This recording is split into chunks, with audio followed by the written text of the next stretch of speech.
Assalamualaikum warahmatullahi wabarakatuh.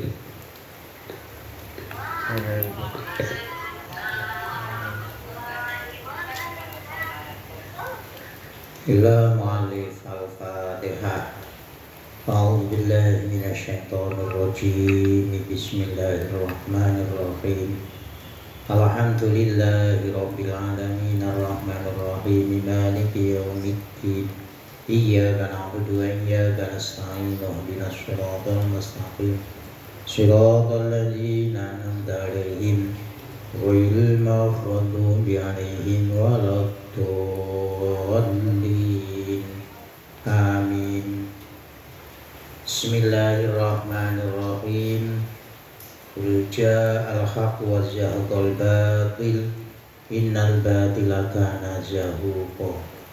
Qala mu'allif rahimahullah, ar-rabi'atu ayyakuna makhfiyan hajatahu la yukthirul batha wa syaqwa wa ayyakuna ahlal muru'ah mimman dhabat ni'matuhu wa baqiyat adatuhu fahuwa yan'ayyashu fil jilbabi tahammuli.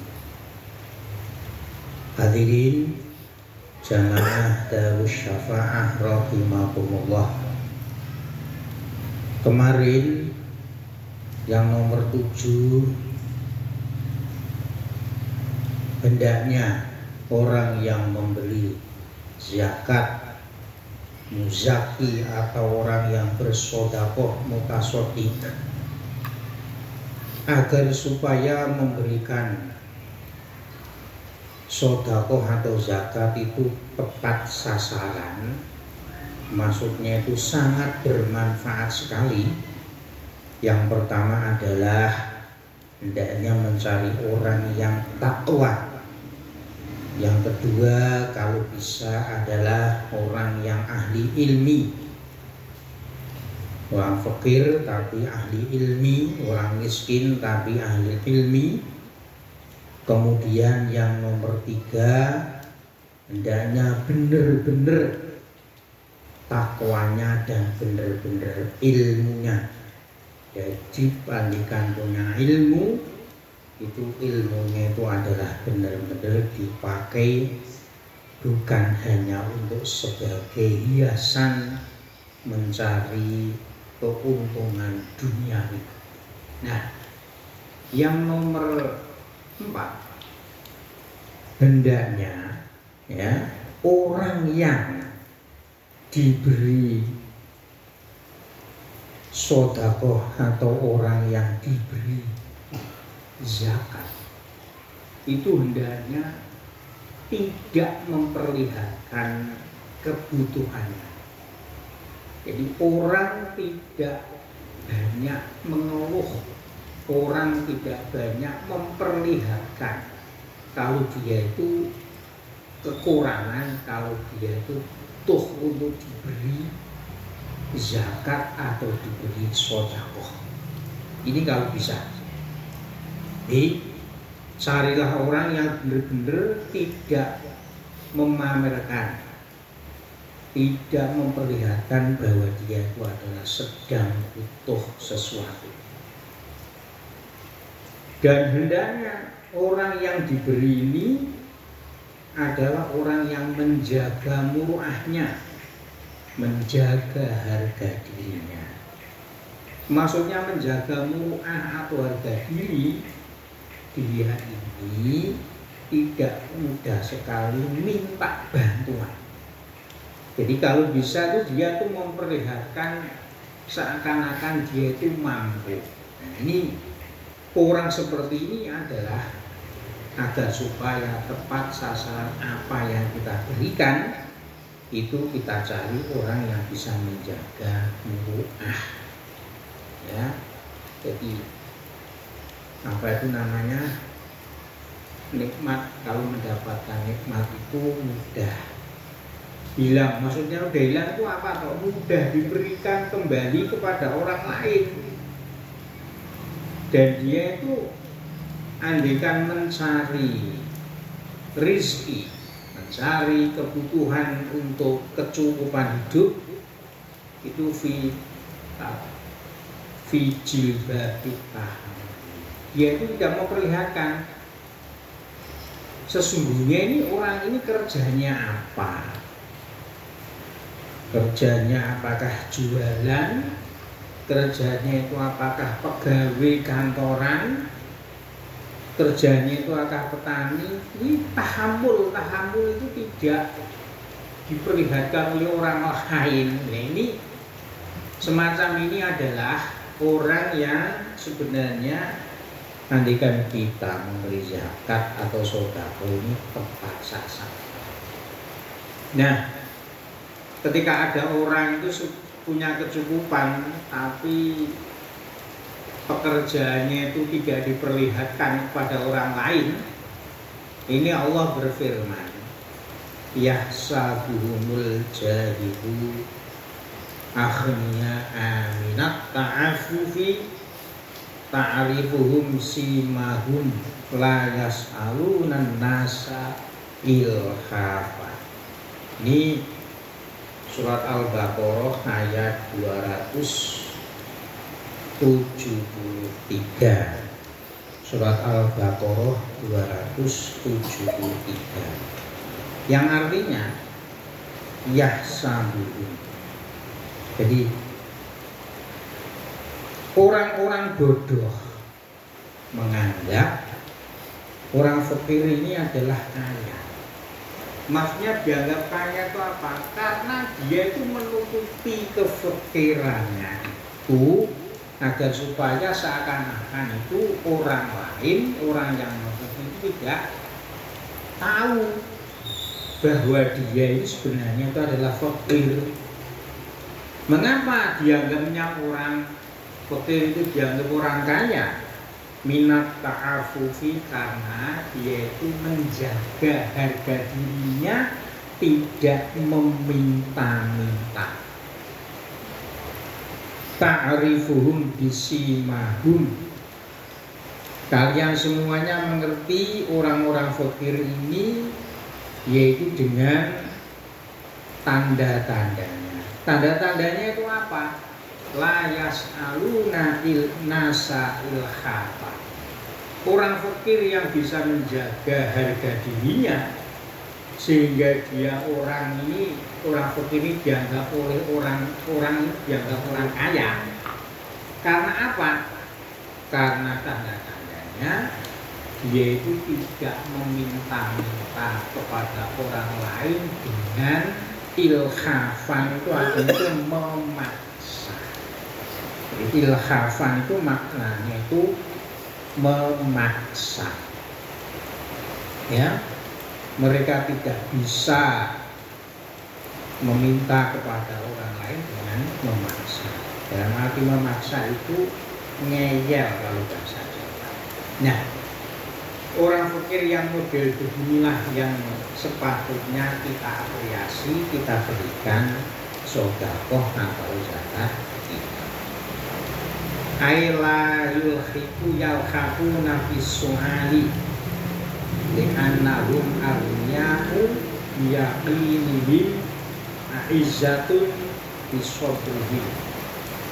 Orang fakir dianggap dia itu orang kaya, orang yang bercukupan, karena dia tidak meminta-minta kepada orang lain dengan ngeyel. Karena pada dasarnya orang fakir itu mereka yakin bahwa dia itu adalah orang yang kaya dan orang yang mulia. Karena apa? Orang mulia bisobrihim, karena orang fakir ini tadi adalah sabar. Mengapa sabar? Karena tidak memperlihatkan kebutuhannya, karena dia tidak pernah mengeluh. Nah, ini andaikan kita memberikan zakat, ini sepatutnya kita berikan kepada mereka. Wahada yang bagi ayat bil pahsi an ahli dini fikulli mahlatin. wastangkasu andawati ahwali ahli khairi wa tajani fathawabu sorfil ma'rufi ilaihim ad'afun ma yasrutu ila mujahilina bisokan. Nah, dengan keterangan bahwasannya sedekah atau zakat itu cukup diberikan kepada orang fakir yang bisa menjaga harga dirinya dengan tidak meminta-minta, maka bagi mereka yang akan memberikan zakat atau sedekahnya, sepatutnya dia itu meneliti terlebih dahulu. Tentu tanya kepada orang yang ahli ilmu, orang yang ahli agama di mana saja berada, sehingga orang yang benar-benar baik, fakir miskin yang benar-benar baik, dan orang fakir miskin yang benar-benar tujuannya itu mulia, akan tersingkat batinnya itu seperti apa, ini akan terlihat. Oleh karena itu, pahala memberikan kebaikan, pahala mentasarufkan harta benda zakat atau sedekah kepada mereka, ini akan berlipat ganda daripada kita memberikan zakat atau sedekah kepada orang yang memperlihatkan kalau dia itu meminta. Jadi justru kita itu memberikan zakat kepada orang yang tidak memperlihatkan kefakirannya, itu pahalanya itu lebih berlipat ganda daripada kita memberikannya kepada orang yang senang memperlihatkan kekurangannya. Ini karena kalau orang yang memperlihatkan kekurangannya, kesabarannya itu tidak ada, rasa syukurnya itu juga tidak ada, maka sehingga orang yang model semacam ini tidak bisa menjaga harga dirinya. Al-khamisatu, kemudian yang nomor 5 yang perlu diberikan zakat atau sedekah itu ayyakuna mu'ilan au mahdusan bimarudin au bisababin minal asbabi fayujadu fihi makna qawli azza wa jalla. Yang nomor 5 hendaknya kita berikan kepada orang yang menanggung hidup keluarga. Jadi kalau bisa kita memberikan zakat atau sedekah ini kepada orang fakir yang memang benar-benar dia itu menanggung biaya hidup istri dan anak-anaknya. Misalkan perbandingannya ada orang yang sama-sama fakir, tapi yang satu sendiri tidak menanggung biaya hidup kebutuhan istri dan anak, dengan ada orang fakir yang menanggung biaya hidup istri dan anak, ini lebih baik diberikan kepada orang fakir atau orang miskin yang mempunyai tanggungan membiayai hidup istri dan anak-anaknya, atau orang yang tidak bisa mencari rezeki, tidak bisa mencari maisha karena sakit. Jadi alangkah baiknya kita berikan. Atau karena ada sebab-sebab yang lain. Misalkan ada seorang istri juga punya anak-anak, tapi istrinya itu terpenjara. Nah, suaminya itu terpenjara. Suaminya itu entah pergi kemana. Ini lebih baik kita berikan kepada dia karena dia itu mempunyai tanggungan anak, sedangkan yang mencarikan rezeki maisha itu tidak ada. Nah, dalam hal ini Allah berfirman juga sama surat Al-Baqarah ayat 273. Lil fuqara illadzina uhsiru fi sabilillah. Jadi ada orang-orang fakir di mana dia itu tidak bisa mencari maisha karena berjuang di jalan Allah. Itu alangkah tepatnya, alangkah eloknya kalau dia itu diberikan zakat atau diberikan sedekah.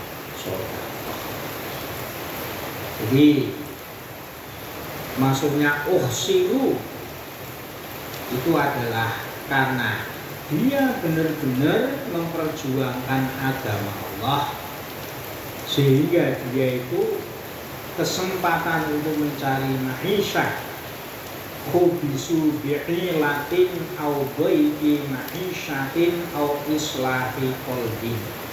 Jadi karena tidak bisa mencari maisha, sehingga dia itu untuk menata hatinya, perjuangannya agar supaya tidak tomak, maka orang-orang semacam ini itu hendaknya lebih layak, lebih patut untuk menerima zakat. La yastati'una darban fil ardi. Mereka tidak mampu untuk apa itu namanya? Tidak mampu untuk mencari terjun, mencari maisha di muka bumi. Mengapa demikian? Karena mereka apa itu namanya? Terpotong atau tertutup dari perlindungan. Dan karena apa? Ya mungkin ketika dia itu perang di jalan Allah itu banyak sekali kekurangan.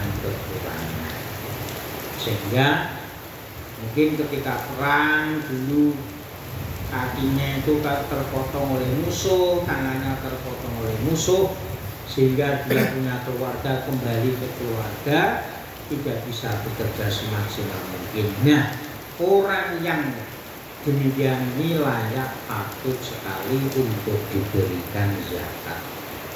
Fabihadal asbabi kana Umar radhiyallahu anhu yu'ti ahlal baitil qati'i minal ghanami al-usrati fama fawqa. Nah, karena banyak sekali sebab-sebab para sahabat ini perang, banyak yang tangannya itu terpotong, banyak kakinya itu terpotong oleh musuh, maka Sayyidina Umar membagikan ahli bait, maksudnya itu para sahabat yang ikut berjuang, diberikan apa itu namanya, harta rampasan sebanyak 1/10 atau lebih. Dimana karena mereka itu banyak sekali yang terpotong kakinya atau terpotong tangannya. Maka Sallallahu alaihi wasallam yu'til ato'a alal migdalil ailati wa su'ila Umar radhiyallahu anhu anil juhdil balai faqala kasratul iyali wa qillatul ma'i. Suatu ketika Rasulullah memberikan kepada para sahabat yang kakinya atau tangannya itu terpotong ketika ikut perang, yaitu senantiasa selalu diberi kebutuhan untuk biaya hidup istri dan anak-anaknya.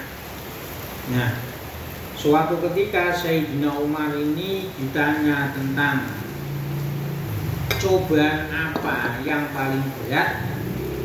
Cobaan yang paling berat menurut Sayyidina Umar yaitu karena banyaknya keluarga yang perlu ditanggung, zakilatul mali, sedangkan hartanya itu sangat sedikit.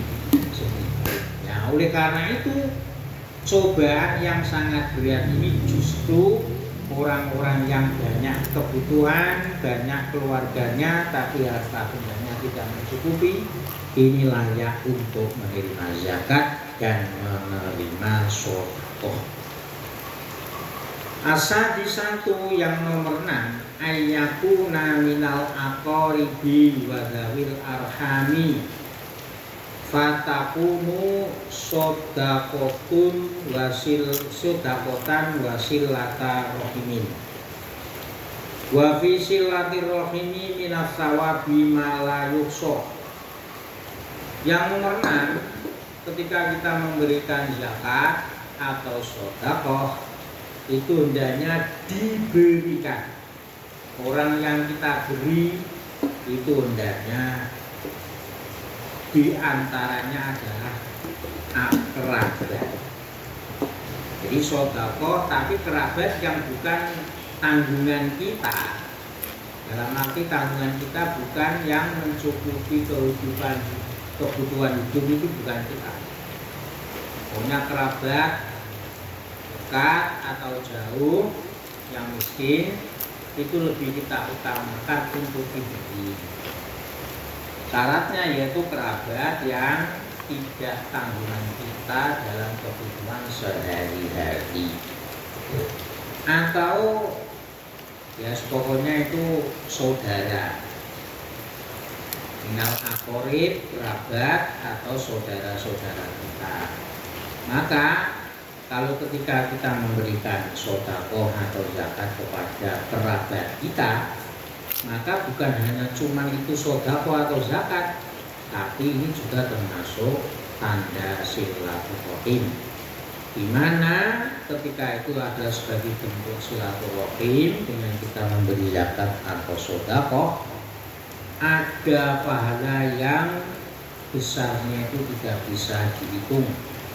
Bahkan Sayyidina Ali mengatakan qala Aliyun radhiyallahu anhu lan asila akhal min ikhwani bi dirhamin ahabbu ilayya min an atasaddaqa bi usyrina dirhaman.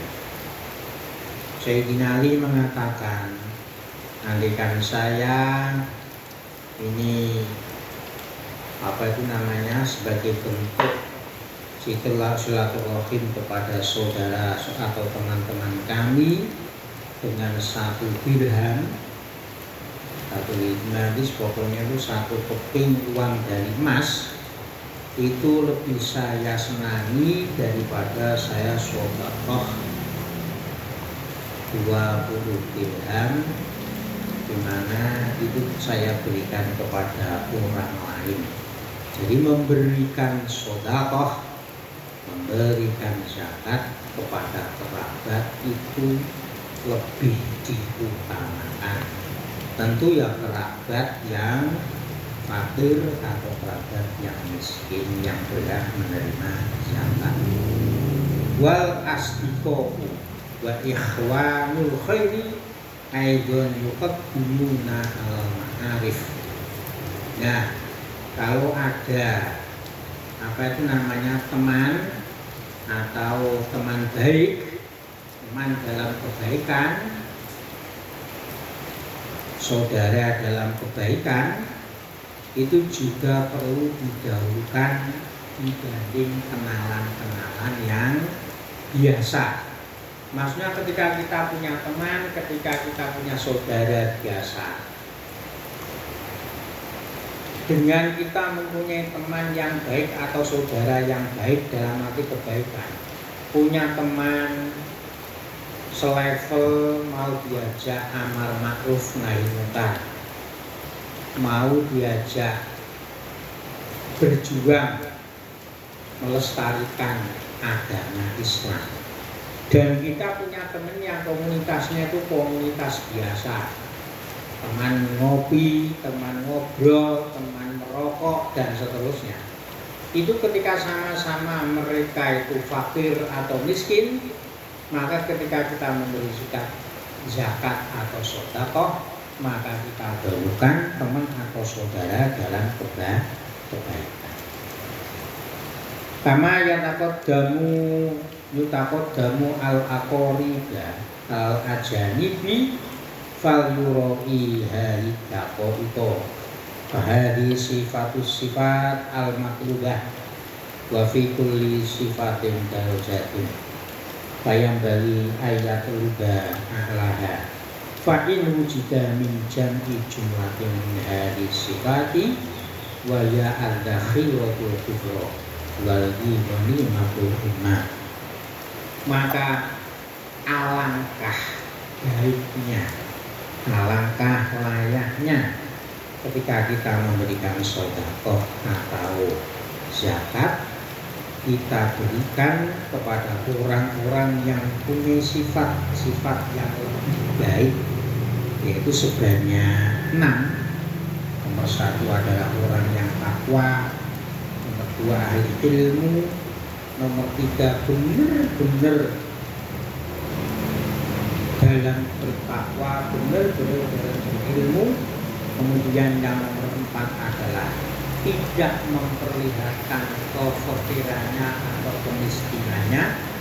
Kemudian yang nomor 5 kalau bisa adalah orang yang menanggung istri dan anak-anaknya. Kemudian yang nomor 6 adalah kalau bisa kita berikan kepada kerabat atau saudara-saudara kita. Maka ketika kita memberikan sedekah atau zakat kepada mereka, maka kita akan mendapatkan simpanan pahala yang sangat besar dan kita akan mendapatkan keberuntungan yang sangat besar besok di hari kiamat. Amin Allahumma amin.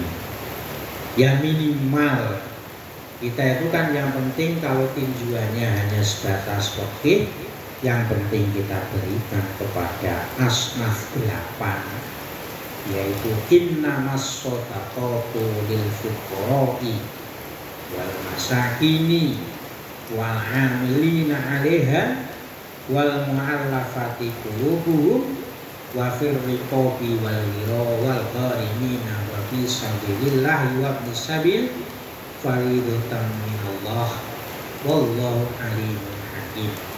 Jadi kalau secara fikih yang penting kita berikan kepada salah satu di antara asnaf 8 yaitu sah.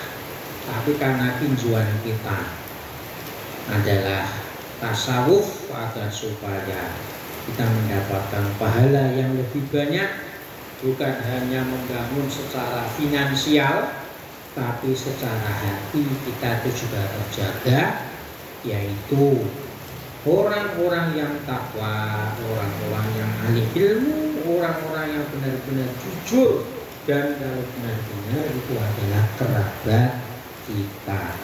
Semoga kita penjenengan semuanya diberikan kelebihan harta yang banyak, yang melimpah, sehingga harta benda kita, harta benda panjenengan menjadi harta benda yang barokah, yang bermanfaat.